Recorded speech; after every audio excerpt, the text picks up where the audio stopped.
Welcome back to Meet Your Neighbor. Elder law attorney David Groner joins us today with the Acadiana Elder Law Clinic. And David, today we're talking about blended families. What is a blended family and why is estate planning so important, or a trust so important? It's a great question.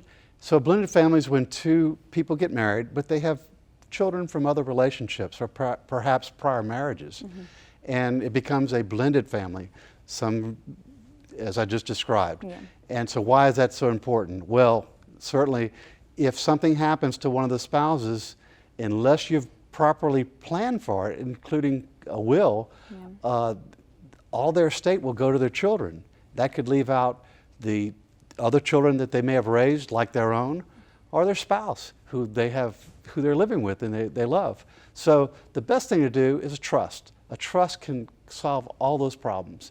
It can make sure that your family gets their inheritance and make sure that the other children get their inheritance, and the sharing of inheritance between the two adults for property they acquire together, or any method that the couple decides is in their best interest.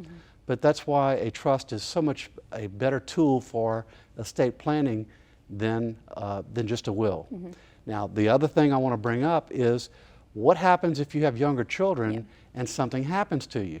Well, if you don't have a trust, what could happen is that child, number one, who's going to be in charge of that child's estate that they inherit?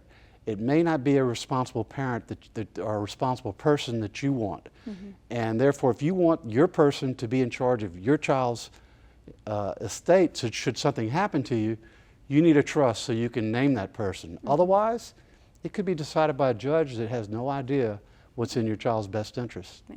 You can contact David at the number that you see on your screen, or you can attend one of his upcoming workshops this month. Those can be found on the Acadiana Elder Law Clinic's Facebook page. We'll be right back after the break.